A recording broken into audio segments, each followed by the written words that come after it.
eee, sekali lagi mengucapkan terima kasih dan juga mungkin sekaligus permohonan maaf karena memang, agenda-agenda pimpinan cabang minggu-minggu ini memang sangat padat. Kita dari hari Jumat maraton di pembukaan DAD PIAUD, lalu juga beberapa kader yang beberapa instruktur harus mengaping ke sana di Bojong Soang.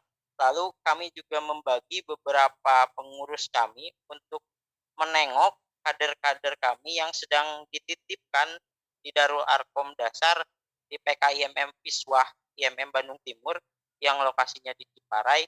Dan tadi pagi saya sendiri juga tentu bertemu dengan Kang Rijal dan Kang Nova dan teman-teman Unisba lain juga bertemu di pelantikan PKIMM Sosial Humaniora dan sekarang sebetulnya masih di kawasan pimpinan daerah Muhammadiyah Antapani karena memang hari ini PDM sedang menyelenggarakan vaksinasi. Maka untuk itu mungkin dirasa bahwa ada beberapa pengurus cabang yang memang tidak bisa hadir di forum kali ini, tidak bisa ikut mendengar, tidak bisa ikut mengamati dari poin-poin yang tadi sudah diperjuangkan oleh PKIMM Unisba. Saya selaku Ketua Umum Pimpinan Cabang Ikatan Mahasiswa Muhammadiyah Kota Bandung mengucapkan terima kasih.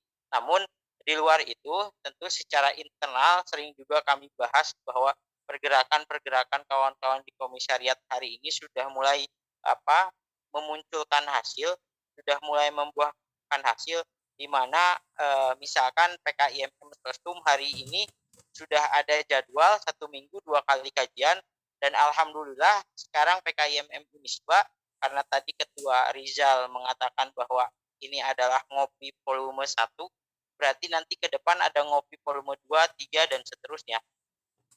Sehingga hal tersebut bisa kami syukuri merupakan sebuah pengejawantahan nilai-nilai IMM khususnya dalam konteks di kompetensi dasar dalam hal ini intelektualitas sebagai salah satu kompetensi dasar yang memang harus dimiliki oleh kader-kader Ikatan Mahasiswa Muhammadiyah. Mungkin itu saja yang bisa saya sampaikan selaku pimpinan cabang Ikatan Mahasiswa Muhammadiyah Kota Bandung. Kurang lebihnya saya mohon maaf. Sekali lagi terima kasih karena telah menjaga giroh intelektual kita selaku kader ikatan dan juga permohonan maaf apabila memang pada forum kali ini banyak pengurus cabang yang memang tidak bisa masuk di forum karena memang ada satu kesibukan dan lain hal. Alhamdulillah di sini juga kebetulan ada Kang Wildan yang saya yakini, saya amini bisa memberikan pemahaman yang komprehensif terkait dengan gerak IMM dalam ranah intelektual. Mungkin itu saja sekali lagi dari saya, Kang Rijal, Kang Nova, Teh Aida, dan sebagainya. Kurang lebihnya saya mohon maaf, segala kesalahan berasal dari saya, segala kebenaran berasal dari Allah Subhanahu wa taala. Billahi fisabilil haq, fastabiqul khairat. Wassalamualaikum warahmatullahi wabarakatuh. Waalaikumsalam warahmatullahi wabarakatuh. Ya, terima kasih kepada Rakanda Ali Ahmad selaku Ketua Pimpinan Cabang Ikatan Mahasiswa Muhammadiyah Kota Bandung yang sudah menyampaikan sambutannya. Oke, kita melangkah ke acara yang selanjutnya yaitu pemateri. Materi yang akan disampaikan oleh Kang Wildan, dan sebelumnya saya akan memaparkan dulu kurikulum vitae-nya. Nah, Kang Nova, saya izin ini apa namanya? Jadi co-host sih biar bisa share screen. Oke, siap. Nanti ke Dania. Eh ya. Saya akan membacakan kurikulum vitae-nya. Yang pertama, lahir di Bandung 30 April 1997, alamat di Desa Sangkali, Kecamatan Solokan Jeruk, Kabupaten Bandung. Pendidikan STIE Muhammadiyah Bandung, FEB UMB sekarang mah. Pengalaman organisasi Ketua Umum PKIMM STIMB 2016-2018, Ketua Umum PC IMM Kota Bandung periode 2019-2020. Sekarang menjadi Sekretaris Bidang HPKP DPD IMM Jawa Barat periode 2019-2021. Riwayat kaderisasi DAD-IMM SDMB 2015, DAD-IMM Kota Bandung 2016, LID-IMM Kota Bandung 2016, LIM-IMM Jawa Barat 2020. Ada moto hidupnya, jika esok hari kita akan mati, maka hari ini haruslah revolusi. Nah, itulah CV yang saya bacakan tadi. Lanjut kepada materi yang akan disampaikan oleh Rakanda Wildan Mulkan Hakim SM.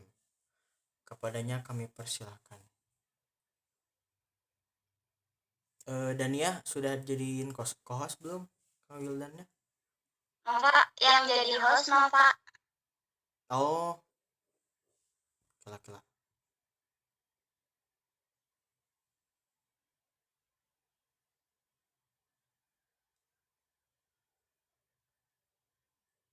Co-host.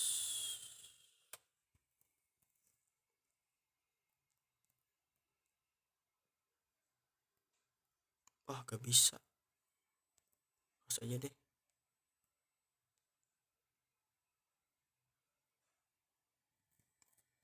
Ya, sudah bisa. Rakanda Wildan.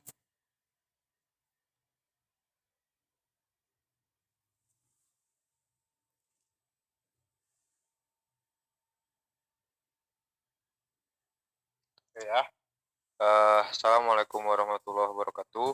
Waalaikumsalam warahmatullahi wabarakatuh. Alhamdulillahi kafa wassalatu wassalamu ala nabiyil mustafa wa ala alihi wa ashabihi ahlu sidqi wal wafa. Kawan-kawan sekalian, mungkin untuk sesi kali ini sebenarnya karena temanya juga yang ditentukan sama teman-teman Unisba itu kiprah IMM sebagai gerakan intelektual ya, maka saya akan hanya mungkin membawakan sebuah pengantar dan refleksi bagaimana hari ini ikatan kita itu memiliki sebentuk gerakan, sebentuk landasan nilai yang dijadikan panduan dalam membangun sebuah gerakan intelektual, yakni gerakan intelektual profetik, biasa disebut dengan gerakan intelektual profetik. Nah, tapi sebelum itu saya ingin mengingatkan ya bahwa apa yang saya sampaikan, apa yang saya bawakan pada sore hari ini itu hanya sebagai pemantik saja dari apa yang nanti akan teman-teman jelajahi sendiri gitu. Dari buku-buku, literatur-literatur, dari diskusi-diskusi lain yang mungkin itu akan menambah wawasan, bahkan mungkin itu akan menyangkal apa yang saya sampaikan atau menguji apa yang saya sampaikan. Artinya saya tidak ingin kawan-kawan berhenti hanya di diskusi ini saja gitu. Saya tidak ingin kawan-kawan mengamini langsung apa yang saya bicarakan, apa yang saya sampaikan. Tapi saya harap kawan-kawan memverifikasi itu dalam diri kawan-kawan sebagai kader IMM, dan selanjutnya merefleksikan itu dengan membaca buku, dengan mengikuti diskusi, dengan bertanya gitu kan, sharing session dengan para senior maupun kawan-kawan IMM di manapun gitu ya, untuk merefleksikan betul tidak bahwa gerakan IMM hari ini itu sedang menuju atau sedang melakukan proses intelektual profetiknya, seperti itu. Ya, itu yang ingin saya peringati dari sekarang gitu. Sebelum nantinya saya menyampaikan apa yang saya sampaikan, artinya ini tidak absolutely benar, tidak. Ya, oke, kita mulai. Nah, sebelum kita menginjak kepada pembahasan tentang intelektual profetiknya sendiri, saya akan membahas terlebih dahulu mengenai kesadaran. Kenapa? Karena kesadaran ini menjadi langkah awal kita untuk bergerak. Gitu. Kesadaran ini pula yang menjadi langkah awal kita untuk berpikir. Gitu. Jadi kesadaran menjadi landasan utama dalam olah pikir dan olah hati ya, yang itu akan termanifestasi dalam eh, gerakan-gerakan intelektual maupun gerakan-gerakan humanitas dan religiusitas lain. Gitu. Nah, kesadaran sendiri dalam KBBI Kamus Besar Bahasa Indonesia artinya keinsafan dan keadaan mengerti. Atau arti yang kedua adalah hal yang dirasakan atau dialami oleh seseorang tentang dirinya, atau misalkan bisa disebut kesadaran diri adalah kesadaran seseorang atas keadaan dirinya sendiri. Nah, keadaan mengerti ini bisa kita breakdown lagi ya, bisa kita sederhanakan bahwa kesadaran itu adalah pengetahuan atas diri sendiri. Kesadaran adalah sinar yang membuat kita mengerti tentang apa yang sedang terjadi, baik itu di luar diri maupun di dalam diri sendiri. Sampai situ dapat ya? Nah, kesadaran ini menurut Paulo Freire dalam bukunya Pendidikan Kaum Tertindas itu sebenarnya hanya ada 3. Yang pertama kesadaran magis, kesadaran naif, dan kesadaran kritis. Selanjutnya, Abdul Halim Sani dalam bukunya Manifesto Intelektual Profetik menambahkan satu kesadaran lagi, yakni kesadaran profetik. Gitu. Dan kesadaran profetik ini juga memang sudah diusulkan atau sudah dipikirkan oleh para pemikir filsafat Islam seperti Muhammad Iqbal, Pragmatis Suseno, dan masih banyak yang lain. Kita bahas satu-satu ya. Kesadaran magis. Kesadaran magis itu adalah kesadaran yang menumpukan pengetahuan atau pengertian terhadap sesuatu yang hanya ada di luar diri manusia. Karena kesadaran magis ini adalah tahap awal manusia mencoba mengerti apa yang terjadi dalam dirinya maupun apa yang terjadi di luar dirinya. Nah, kesadaran magis, seperti saya katakan tadi, selalu menyandarkan peristiwa atau kejadian itu kepada hal yang ada di luar diri. Hal yang ada di luar diri. Biasanya kepada kekuatan-kekuatan yang tidak dipahami oleh akal manusia. Seperti kekuatan Tuhan, dewa, kekuatan alam, dan lain sebagainya. Karena dia tidak mampu menerjemahkan kejadian yang terjadi pada dirinya maupun kejadian yang terjadi di luar dirinya. Contohnya misalkan saat ada petir, itu bukan yang dimengerti itu bukan gesekan antara kubu minus dan kubu plus di dalam awan, tapi misalkan Tuhan sedang marah atau alam sedang marah. Kesadaran magis tidak mampu menerjemahkan sesuatu dalam konsep yang lebih sistematis. Persepsi-persepsi itu selalu disandarkan kepada kekuatan di luar akal pikiran manusia, sesuatu yang fiktif seperti itu. Termasuk juga di dalam diri manusia, misalkan saat sakit, seseorang tidak mencari tahu apa penyebab penyakit itu secara ilmu kedokteran gitu, secara biologis tidak seperti demikian. Namun dia langsung meyakini bahwa penyakit ini adalah karma atau misalkan azab atau siksaan sebentuk hukuman dari yang maha untuk dirinya karena dia pernah berbuat kesalahan misalkan. Nah, penyangkut pautan kondisi diri maupun luar diri terhadap kekuatan-kekuatan di luar diri manusia tersebut biasa disebut dengan kesadaran magis.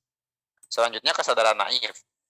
Kesadaran naif berbeda dengan kesadaran magis. Kesadaran naif justru menyandarkan apa yang terjadi dalam diri manusia maupun di luar diri manusia itu ke manusianya.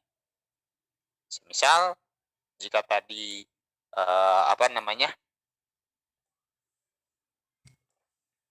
saya sakit gitu ya, itu karena perbuatan saya misalkan, itu karena saya minum es atau itu karena saya makan makanan yang tidak sehat. Nah, seperti itu. Atau misalkan tadi ya di luar diri ya, misalkan kenapa terjadinya petir. Nah, itu karena mungkin mendung gitu. Nah, jadi kesadaran naif selain memang menyandarkan pada diri manusia, kesadaran naif biasanya terjebak pada gejala-gejala gitu, bukan pada akar permasalahan, bukan pada inti atau alasan terjadinya sesuatu, tapi pada gejala yang terjadi setelah alasan tersebut. Simpelnya seperti ini. Alasannya terjadinya petir kan adanya gesekan ya antara kutub plus dan kutub minus di dalam awan.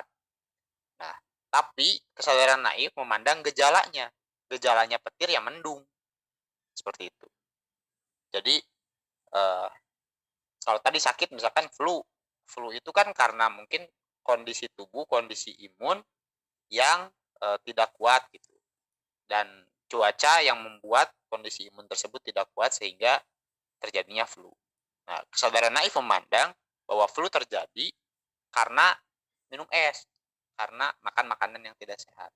Jadi alasan-alasannya selalu terbatas pada gejala-gejala yang terjadi karena alasan intinya. Seperti itulah kurang lebih. Selanjutnya kesadaran kritis. Kesadaran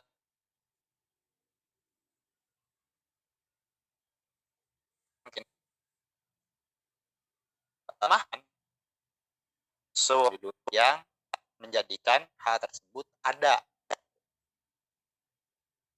Seperti tadi kalau saya bilang contohnya yang petir ya kesadaran kritis mencoba mengkritisi, mencoba membedah bagaimana petir itu bisa terjadi. Misalkan tadi ada kutub plus dan kutub minus, itu terjadi saat kita menggunakan kesadaran kritis. Jadi dicari akar alasannya gitu, dicari akar permasalahannya. Nah, seperti itu.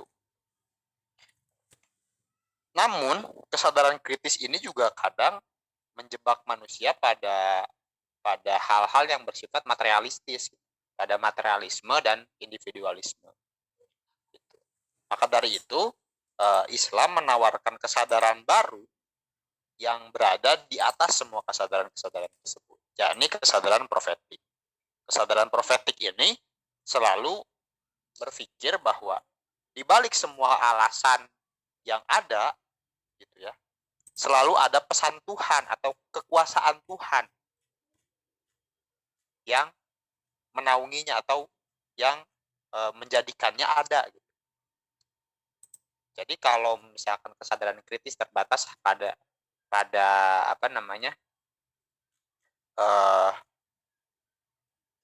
tadi kutub plus dan kutub minus, sementara kesadaran profetik berpikir lebih jauh daripada itu. Bagaimana kutub plus terjadi gitu? Siapa yang menciptakan semua ini berpasang-pasangan? Kenapa ada plus, ada minus? Akhirnya semua pertanyaan tentang penciptaan itu selalu menemukan jawaban sang pencipta. Ada itu kesadaran profetik selalu bukan mengembalikan ya.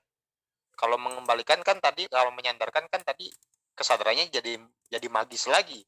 Ini lebih tinggi dari itu. Kalau bisa dibilang ini adalah neomagis gitu. Kita tahu bahwa sesuatu itu terjadi karena alasan. Ya, dan alasan itu haruslah bersifat ilmiah dan rasional. Namun di luar semua itu, kesadaran profetik membawa kita untuk mengenal bahwa alasan-alasan tersebut ya hanya terjadi karena kekuasaan Tuhan gitu. Alasan-alasan tersebut memang rasional, namun itu terjadi karena kuasanya Tuhan. Gitu. Nah, dalam contoh yang lebih konkret, ya, kesadaran kritis membuat seseorang menyadari posisi dirinya sebagai individu yang merdeka, ya, yang bebas secara sosial, ekonomi, politik, dan budaya untuk menentukan jalan hidupnya sendiri. Sementara kesadaran profetik membawa manusia, membawa seseorang untuk berpikir lebih jauh daripada itu. Untuk berpikir bahwa dia memiliki tanggung jawab untuk menjaga itu semua. Dia sebagai seorang khalifah memiliki amanah gitu untuk menjaga semuanya tetap dalam keadaan yang harmonis gitu. Bukan hanya merdeka dan bebas secara sosial, politik, ekonomi, dan budaya, tapi juga memiliki kesadaran bahwa dia perlu menjaga stabilitas ekonomi, politik, dan budaya gitu loh. Bukan hanya memerdekakan diri, tapi memerdekakan orang lain juga. Seperti itulah kurang lebih. Nah, kesadaran-kesadaran tersebutlah yang akan menjadikan, kesadaran profetik tersebut ya, yang akan menjadikan kita sebagai kader IMM memiliki karakter intelektual profetik. Oke. Ini kurang lebih chart flow bagaimana seseorang atau kita sebagai kader IMM menjalankan konsep intelektual profetik. Seperti ini kurang lebih bentuk konsepnya. Jadi intelektual profetik itu berangkat dari pilihan bahwa sebenarnya kita ini tidak hanya menyikapi realitas sosial dengan kesadaran kritis. Kita tidak bisa menyikapi sebuah fenomena hanya dengan kesadaran kritis saja. Karena kadang hal-hal tersebut menjebak kita pada yang tadi saya sebutkan, individualisme dan materialisme. Contohnya saja misalkan kita sebagai aktivis IMM, saat kita menggunakan kesadaran kritis, kita akan mawas gitu terhadap kondisi sosial misalkan. Kita akan menjadi social control sebagaimana peran dan fungsi mahasiswanya. Kita akan menjadi social control gitu. Kita akan mengkritisi segala macam ketidakadilan dan penindasan. Tapi kita tidak tahu alasan di balik semua itu. Lama-lama kita akan menjadi aktivisme yang loyo, yang capek gitu. Kita akan mengalami keloyoan aktivisme gitu. Kita akan capek karena kita tidak memiliki keyakinan terhadap apa yang kita lakukan. Karena kita tidak memiliki landasan atas apa yang kita laksanakan. Nah, kelelahan tersebutlah yang saya bilang sebagai keterbatasan dari kesadaran kritis. Nah, maka kesadaran profetik dan intelektual profetik menawarkan sebuah konsep tanggung jawab yang itu tanggung jawab tersebutnya adalah tanggung jawab kepada diri, alam, dan Tuhan. Yang di dalamnya itu termanifestasi dalam tanggung jawab humanisasi, liberasi yang terikat dalam transendensi. Biar saya jelaskan satu persatu kalau teman-teman mungkin belum mengerti. Jadi respon terhadap diri ya, itu adalah respon terkecil dari intelektual profetik. Intelektual profetik akan membawa kita pada kesadaran bahwa kita ini adalah khalifah di muka bumi. Kita manusia adalah ciptaan Tuhan yang serba terbatas, namun juga diberikan kesempatan yang tak terbatas. Batasnya kesempatan itu hanya kematian. Untuk apa? Untuk beriman dan beramal soleh. Maka intelektual profetik landasannya itu Ali Imran ayat 110. Kuntum khairu ummatin ukhrijat linnas ta'muruna bil ma'ruf wa tanhauna 'anil munkar wa tu'minuna billah. Panjangannya walau amana ahlul kitab lakana khairul lahum minhumul mu'minuna wa aktsaruhumul fasiqun. Nah, landasan inilah yang mendasari konsepsi intelektual profetik. Nah, Ali Imran ayat 110 yang tadi saya bacakan ya, itu di dalamnya mengandung banyak sekali nilai-nilai yang bisa diterapkan dalam aktivisme intelektual khususnya di dalam IMF. Yang pertama adalah nilai konsep umat terbaik. Umat terbaik, kuntum khairu ummatin. Kuntum khairu ummatin ini adalah penyadaran bahwa sebuah penyadarannya bahwa kita adalah umat terbaik gitu. Kita adalah makhluk terbaik loh. Kita manusia memiliki akal, memiliki nafsu, memiliki keyakinan, memiliki hati nurani yang itu tidak dimiliki oleh makhluk lain. Itu tidak dimiliki oleh umat lain. Nah, maka potensi tersebut haruslah digunakan dan dimanfaatkan sesuai pada tempatnya. Karena kita adalah umat terbaik, maka kita mendapatkan anjuran, yang mendapatkan sebuah suruhan. Ta'muruna bil ma'ruf. Nah, ta'muruna bil ma'ruf adalah proses humanisasi. Menyeru kepada kebaikan adalah proses dari humanisasi.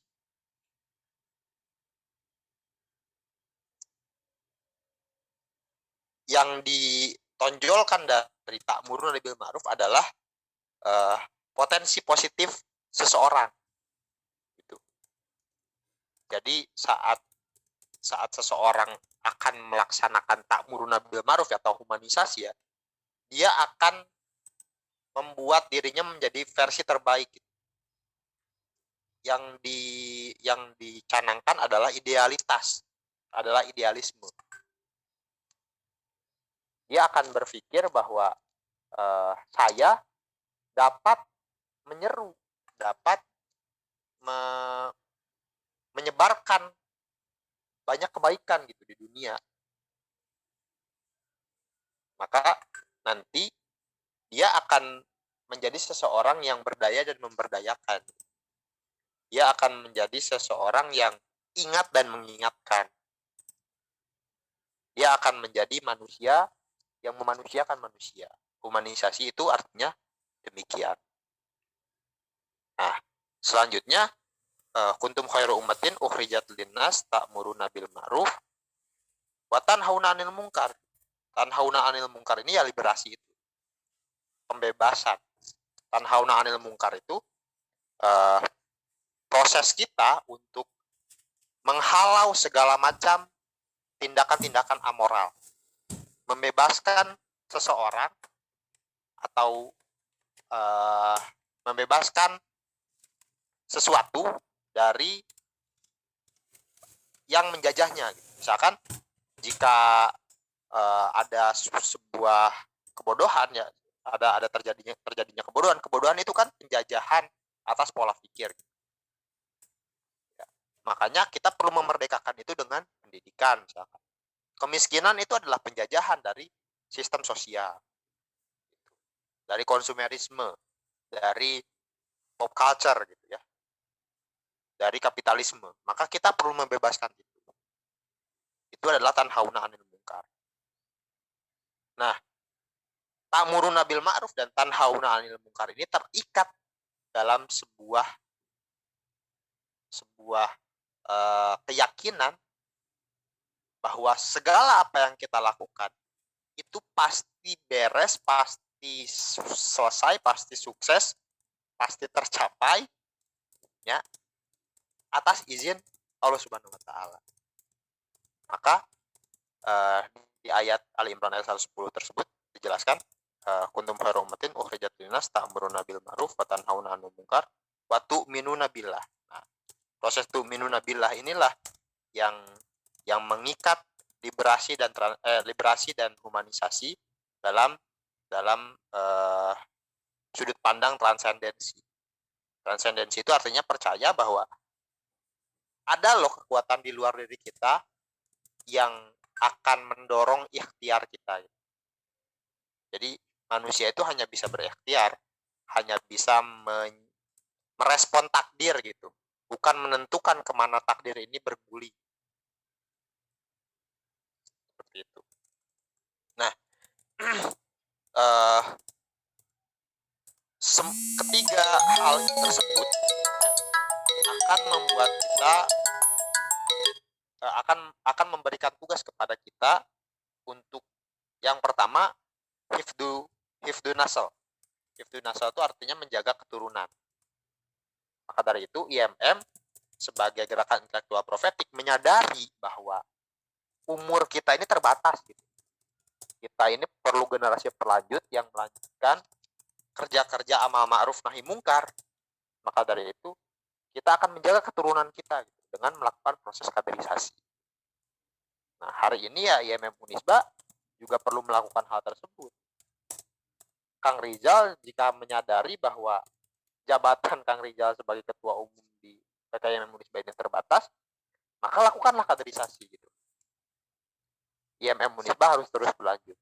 Kesadaran tersebut yang membuat seorang intelektual profetik akan melakukan hifdun nasl atau menjaga keturunan.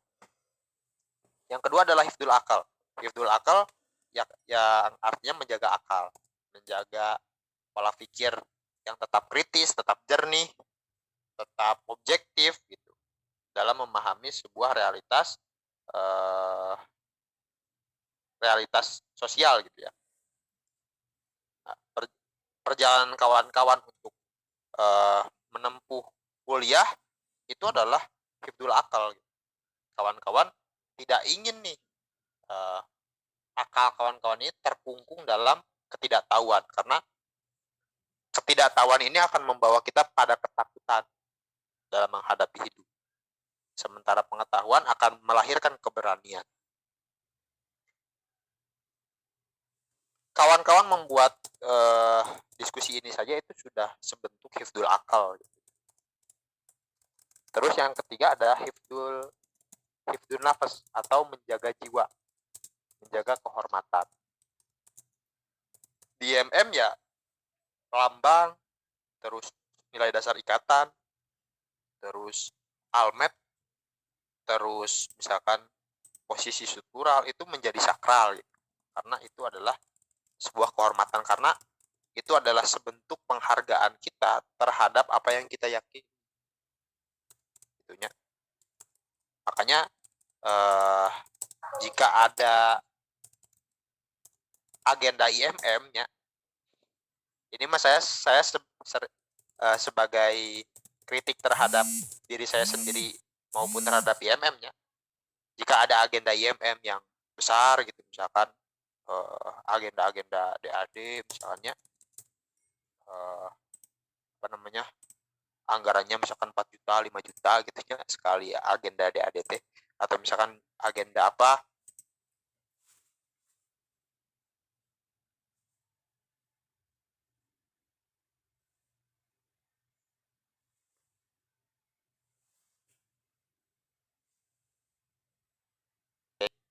gerakan liberasi dan gerakan humanisasi. Ya, itu sebuah kritik aja ya terhadap diri saya pribadi maupun terhadap teman-teman, juga terhadap IMM di Kota Bandung maupun di kota-kota lain. Maka hifdun nafas adalah menjaga martabat manusia dan hak asasi manusia. Hak asasi manusia ya banyak ya. Hak atas pendidikan, hak atas tubuh, hak atas kebebasan, hak atas rasa aman gitunya.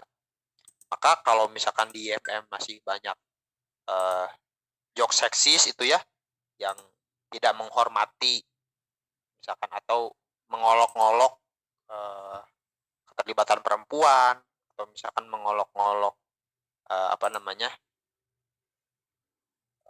opini gitunya, merendahkan opini dan lain sebagainya, itu kita sudah gagal.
Aman aman.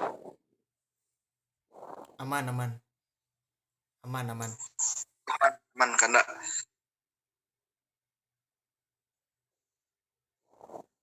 Eh dan ya tolong dibolehin share screen. Kelak. Tapi nggak apa-apa sih, udah pada tahu ya. Cuma sampai itu doang bikin slide-nya. Nggak apa-apa sih, nggak usah. Nggak usah. Lanjut aja ya. Tadi ada sampai hifdzuddin ya, menjaga agama dengan menjalankan keyakinan semaksimal mungkin.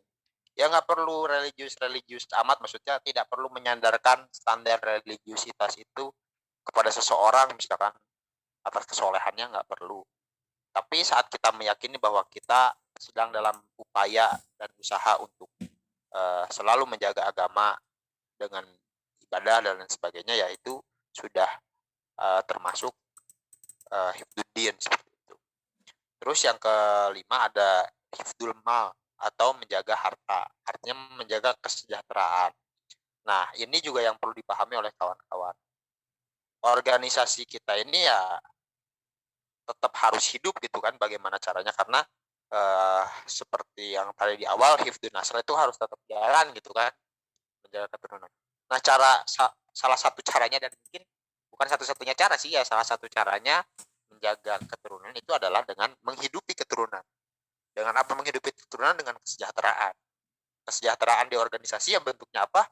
Ya sekretariat, misalkan relasi, terus anggaran, kas, itu juga merupakan bentuk-bentuk kesejahteraan yang itu akan nyambung loh ke semuanya gitu. Hifdzul mal ini. Jadi ya jangan juga menjadi seseorang yang naif gitu ya, yang tidak yang beranggapan bahwa ya idealisme itu nggak perlu duit gitu. Ya duit perlu gitu, justru dialektika itu perlu materialisme gitu. Kalau kata Tan Malaka gitu ya, dialektika materialisme logika itu, madilog materialisme dialektika logika itu kan demikian ya, bahwa materinya itu harus ada sebelum nanti kita berdialektika gitu. Istilahnya sarana prasarana dakwah itu harus ada gitu sebelum kita melaksanakan kerja-kerja dakwah di IMM seperti itu. Nah, yang terakhir ada hifdzul bi'ah atau menjaga alam, menjaga ekologi. Nah, ini tanggung jawab kita sebagai khalifah tadi di muka bumi ya, sebagai seseorang yang menyadari bahwa apa yang kita miliki hari ini adalah titipan Tuhan, dan waktu kita tidak banyak gitunya. Manusia itu punya sesuatu yang paling dekat dengan dirinya, yaitu kematian gitu ya. Waktu kita itu tidak banyak. Nah, atas kesadaran itu, maka kita harus memaksimalkan peran kita setiap harinya untuk sebisa mungkin menjaga stabilitas alam. Ya dengan apa ya, mungkin gerakan kecilnya gerakan mengurangi sampah, atau misalkan ya termasuk juga misalkan gerakan bakti sosial dan lain sebagainya. Nah, manifestasi dari itu semua ya ada di dari kompetensi dasar IMM. Itulah sedikit tafsir mungkin ya dari apa sih trik kompetensi itu. Dari kompetensi itu memaksimalkan potensi kita dalam beribadah untuk hifdzuddin tadi, juga memaksimalkan keyakinan kita bahwa apa yang kita lakukan hari ini adalah sebentuk upaya kita untuk menabung ya, seberapapun nilainya, pahala kita di akhirat nanti. Terus maka akan lahirlah keikhlasan gitu, keikhlasan dalam ber-IMM di situ. Nah, setelah itu intelektualitas, memaksimalkan potensi kita sebagai khairu umat ya, sebagai makhluk paling sempurna gitu ya, karena diberikan akal dan kesempatan yang juga sempurna gitu, karena kita merasakan mengenyam bangku pendidikan tinggi gitu ya. Jadi itu harus dimaksimalkan dengan membaca buku, mengadakan diskusi-diskusi seperti ininya, berdialektika, terus memahami realitas gitunya. Memahami realitas itu artinya membaca realitas gitu. Dan kegiatan-kegiatan pemaksimalan pola pikir lainnya gitu, supaya kita menjadi seorang yang intelektual. Nah, tapi tidak hanya di situ, ada juga humanitas. Humanitas itu memaksimalkan peran kita sebagai manusia, baik terhadap diri kita sendiri maupun terhadap orang lain. Gitu. Maksudnya, ya memahami diri kita sebagai manusia itu memahami bahwa diri kita ini serba lemah, serba nggak bisa gitu. Manusia itu banyak sekali kekurangannya, tidak mungkin ada manusia yang sempurna. Dan atas kesadaran terhadap itu, maka kita hanya perlu mensyukuri dan memaksimalkan peran kita saja. Saat di IMM misalkan Nova jadi kabitnya, kabit kadernya apa teh Sanes ya, media non media media, kabit media, maksimalkan peran tersebut gitu, maksimalkan peran tersebut. Terus misalkan apa namanya, tapi juga tidak hanya kepada diri sendiri, namun juga terhadap orang lain. Itu memaksimalkan peran itu bukan hanya memaksimalkan peran kita dan tanggung jawab kita terhadap diri sendiri, tapi juga tanggung jawab kita terhadap orang lain. Dan itu kuncinya ya tadi, heroisme gitu. Dalam humanisasi ya amar ma'ruf nahi mungkar itu lah terjadi gitu. Landasannya ya landasan intelektual, landasan teoritis, tapi juga dipayungi atau dinaungi dengan keyakinan teologis, dengan keyakinan religius. Begitulah trikompetensi dasar atau trikoda yang biasa kita trikodanya itu saling berkesinambungan dan saling seperti itu. Oke, kurang lebih itu saja yang dapat saya sampaikan. Saya ingatkan sekali lagi bahwa apa yang saya sampaikan di sini bukan sesuatu yang absolut yang perlu kawan-kawan yakini. Ini adalah refleksi gitu. Refleksi untuk kita semua sebagai kader IMM. Sudahkah kita betul-betul bermuhammadiyah gitu? Sudahkah kita betul-betul menjadi pengikutnya Nabi Muhammad dari segi pola pikir, cara tindak gitu kan, sikap dan perilaku gitu? Ataukah kita masih jauh dari kata itu? Jika kita masih jauh dari kata itu, bukan artinya kita perlu mundur, tapi kita perlu mengejar hal itu gitu. Memaksimalkan waktu yang kita punya, kesempatan yang kita punya untuk mengejar gelar intelektual profetik. Seperti itu kurang lebih. Bila bisa bikin hak masa bikul khairat. Silakan kalau ada yang mau nanya. Oke, sebelum kita tutup materinya, ada yang mau bertanya nggak? Kita masuk ke sesi tanya jawab. Silakan di kolom chat atau langsung Saya di chat. mau nanya, Oh iya, mau nggak? Kang Rijal. Silakan. tadi ini suara saya jelas nggak? Jelas. Baik. Tadi sebelum sebelum closing statement dari Kanda Wildan, jadi kita sebagai umat Nabi Muhammad mesti mengejar pada intinya kita harus belajar untuk kemudian bisa memaksimalkan potensi diri kita agar sesuai dengan nama organisasi kita, pengikut Muhammadiyah. Pengikut Muhammad, mohon maaf. Nah, ini selaras dengan apa yang hendak saya tanyakan. Pada pertemuan kali ini kan kita sedang membahas tentang kiprah IMM sebagai gerakan intelektual. Nah, IMM sebagai gerakan dan organisasi intelektual, menurut saya ini mesti dibarengi dan dibersamai dengan kader-kadernya yang intelek pula. Nah, tadi sudah dijelaskan juga di trikompetisi dasar, dijelaskan hal-hal yang mesti dikuasai lah istilahnya oleh kader-kadernya.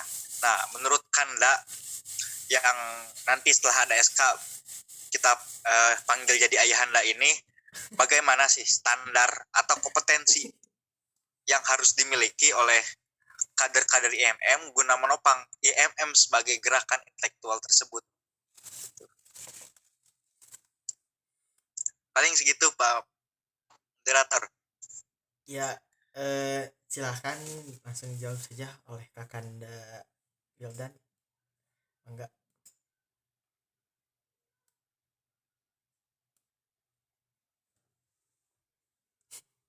Ya langsung dijawab apa ditampung?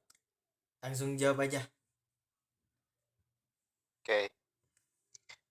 Nah ini nih, jadi kadang ya beginilah manusia gitu ya. Dalam serba keterbatasannya dia perlu indikator-indikator. Dia perlu batasan-batasan di mana akalnya itu nyampe ke situ kan. Ya kan? Makanya saya ya termasuk orang yang tidak meyakini bahwa pahala itu dihitung gitu. Saya meyakini bahwa pahala mah ya dihitung sekecil apapun gitu ya, sebesar apapun ya, itu mah hak prerogatif Tuhan untuk menentukan hitungan tersebut. Tapi kan kelemahan manusia itu karena itu ya material ya, dia indrawi gitu. Dia perlu sesuatu yang masuk ke dalam rasio dia, perhitungan dia gitu. Maka Tuhan membuat standar-standar gitu ya. Kalau tadi Kang Rizal bilang standarnya, standar-standar misalkan jika sholat munfarid itu pahalanya 1, sholat berjamaah itu pahalanya 27 gitu kan. Kalau begitu tinggal dihitung aja berapa kali teman-teman sholat berjamaah, pas gitu kali 27 gitu. Itulah perhitungan, itulah standar gitu ya. Nah, kalau tadi nyambung ke pertanyaan, apa standar kita dalam mengejar intelektual profetik gitu ya. Gelar intelektual profetik sebagaimana yang Nabi Muhammad tuntunkan. Bagi saya, menurut saya standarnya adalah ikro dulu gitu, baca. Standarnya itu karena kan wahyu pertama yang diturunkan kepada Nabi Muhammad itu adalah membaca gitu. Karena posisinya dia tuh buta huruf gitu. Nah, coba pakai dulu indikator itu. Coba pakai dulu standar itu. Standarnya membaca aja.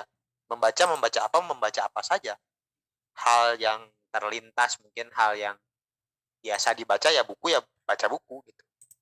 Sebelum membaca realitas gitu, sebelum membaca banyak hal, ya standarnya baca buku dulu aja lah. So kader IMM kalau mau bener menyandang gelar Ikatan Mahasiswa Muhammadiyah gitu ya, menyandang gelar kader IMM dan pengikut yang katanya pengikut Nabi Muhammad, Muhammadiyah teh. Kan Nabi Muhammad dikasih wahyu buat baca tuh. Sok we atuh kader IMM maraca gitu. Saya pengen lihat teman-teman tadi disibukkan dengan kegiatan membaca gitu. Pun itu juga refleksi terhadap diri saya sendirinya. Masih keneh can loba maca gitu. Buku yang sudah dihabiskan saja terhitung jari gitu saya teh. Itunya saya baru habis berapa buku teh masih terhitung jari gitu. Belum banyak. Ya kalau misalkan Kang Rijal tadi menanyakan standar seseorang kader menjadi intelektual profetik, ya baca dulu aja gitu. Setelah pembacaan itu akan lahir kok akan datang kok kesadaran-kesadaran lain yang membuat dia mengejar gelar intelektual profetik tersebut. Nah, kurang lebih seperti itu. Tapi di luar itunya sebenarnya tidak ada standarnya. Sebenarnya tidak ada standar. Justru kenapa Muhammadiyah punya tagline berkemajuan tuh melampaui maju kan. Kalau maju mah jelas ya tujuan. Iya mah melampaui batas gitu. Menuju tak terbatas dan melampauinya. Etalah kurang lebih. Menuju tak terbatas dan melampauinya itu eta. Jadi kerja-kerja intelektual profetik adalah kerja-kerja tiada akhir gitu. Batasnya naon? Batasnya usia, umur we. Saat nafas terakhir dihembuskan ya eta batasnya kita sebagai seorang intelektual profetik. Mengejar apa yang Nabi Muhammad tuntunkan ya.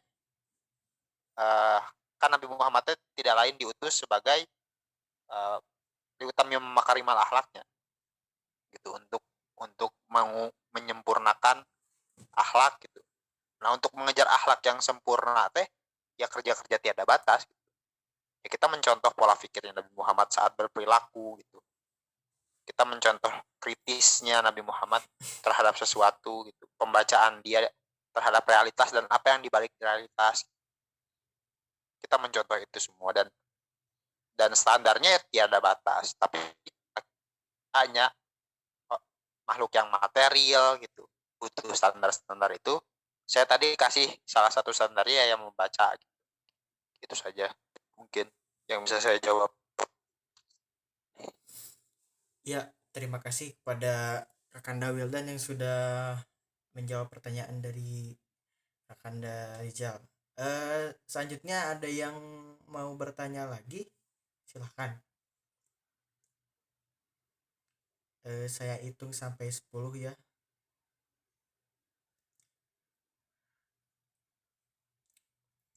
Kalau misalkan tidak ada yang bertanya lagi, coba saya simpulkan. Jadi sebelum kita bahas intelektual, kita harus tahu dulu beberapa macam kesadaran.